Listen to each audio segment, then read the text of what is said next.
धन्यवाद सभापति महोदय, आपने मुझे इस विशेष चर्चा पर बोलने का मौका दिया।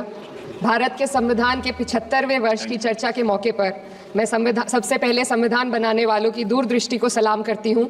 एक युवा सांसद के तौर पर मैं अपनी उम्मीदों को संविधान के साथ जोड़कर खास तौर पर ये बताना चाहती हूँ कि आज हमारे देश में पिछड़े, दलित, अल्पसंख्यक समुदाय को किस तरह अपने संवैधानिक अधिकारों और आज़ादियों की हिफाजत के लिए हर रोज़ मुश्किलों का सामना करना पड़ रहा है। Doctor B.R. अम्बेडकर के कथन से अपनी बात रखना चाहती हूँ। उन्होंने कहा था, मुझे अपने भारतवर्ष पर फक्र है कि जिसके पास ऐसा संविधान है जो लोकतंत्र, समाजवाद और सेक्युलरिज्म को संजोता है। लेकिन आज ऐसा लगता है जैसे संविधान की किताब तो है पर इसे चलाने वालों का ईमान गुम हो गया है। आज हिंदुस्तान में हर वर्ग को किसी न किसी चुनौती का सामना करना पड़ रहा है, मगर अल्पसंख्यक खासतौर पर मुसलमानों पर जो कहर टूटा है वो किसी से छुपा नहीं है। ये लोग सिर्फ अपने मजहबी पहचान की वजह से निशाने पर हैं। संविधान का अनुच्छेद 15 कहता है कि किसी भी नागरिक के साथ धर्म, जाति या किसी और वजह से भेदभाव नहीं होना चाहिए, लेकिन हकीकत इसके उलट है।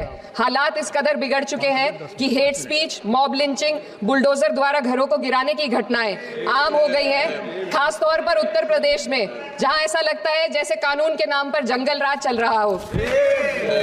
संभल में जो हुआ वो सबके सामने है। पुलिस के संरक्षण में निर्दोष लोगों की हत्या की गई और सरकार ने चुप्पी साध ली। अल्पसंख्यकों पर हिंसा बढ़ती जा रही है, मगर सत्ता में बैठे लोग या तो आंखें मूंदे हुए हैं या फिर इन घटनाओं को बढ़ावा दे रहे हैं। हद तो तब हो जाती है जब न्यायपालिका की बात भी अनसुनी कर दी जाती है। सुप्रीम कोर्ट ने मॉब लिंचिंग पर 11 सूत्रीय निर्देश जारी किए थे। इसमें साफ कहा गया था कि राज्य सरकारें और पुलिस इस तरह की घटनाओं को रोकने और दोषियों पर सख्त कार्रवाई करने के लिए जिम्मेदार है, लेकिन आज भी इन निर्देशों पर अमल नहीं हो रहा है। हाल ये है कि मॉब लिंचिंग को रोकने की बजाय सत्ता में बैठे लोग आग में घी डालने का काम कर रहे हैं। उनकी जुबान से ऐसी बातें निकलती हैं जो नफरत को और बढ़ावा देती है। ये अशांति अब इतनी गहराई तक फैल चुकी है कि हमारे समाज के धर्मनिरपेक्ष चरित्र पर गंभीर सवाल उठ रहे हैं। साल की शुरुआत में ही कई राज्यों में दुकानदारों को अपने नाम बोर्ड पर लगाने के लिए मजबूर किया गया। इसे सेहत और सुरक्षा के कानूनों का हिस्सा बताया गया, मगर असल मंशा कुछ और थी। ये कदम खास तौर पर मुसलमान दुकानदारों को निशाना बनाकर उठाया गया ताकि उनकी रोजी रोटी पर चोट की जाए। पिछले हफ्ते मुरादाबाद में एक मुस्लिम डॉक्टर को हिंदू बहुल्य मोहल्ले में घर खरीदने पर विरोध झेलना पड़ा। वजह बताई गई कि इससे मोहल्ले की सामाजिक शांति बिगड़ जाएगी। अब आप ही बताइए, क्या ये वजह सही है, जायज है?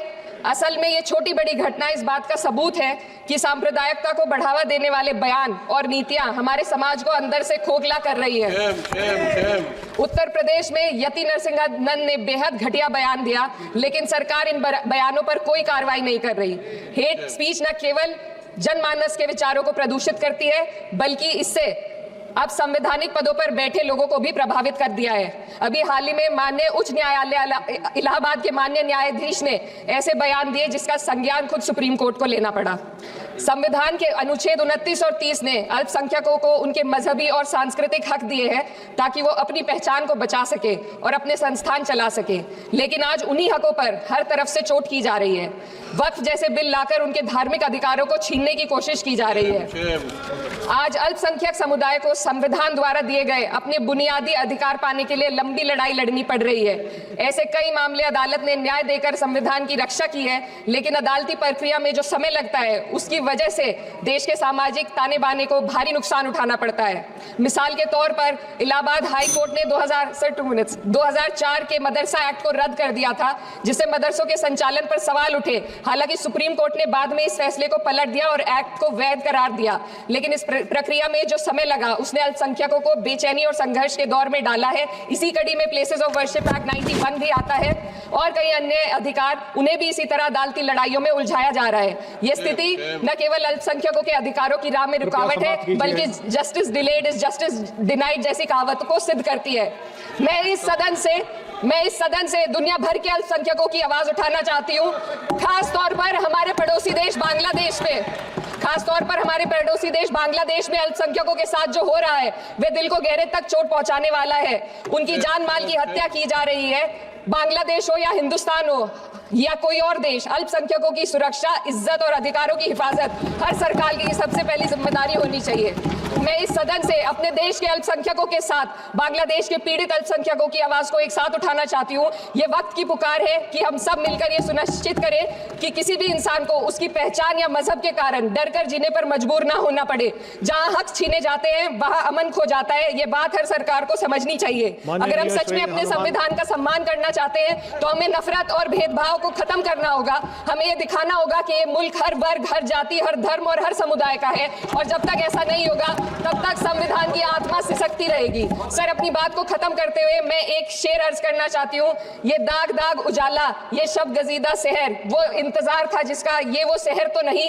लेकिन अगर इस सदन में बैठे हम सभी सदस्य ये ठान ले कि हमें संविधान के मूल्यों को लागू करना है और उसे लागू करने का प्रयास करें, तो वह सुबह जरूर आएगी जिसके लिए लाखों भारतवासियों ने अपने जानों की कुर्बानी दी। श्री हनुमान बेनीवाल जी, श्री हनुमान बेनीवाल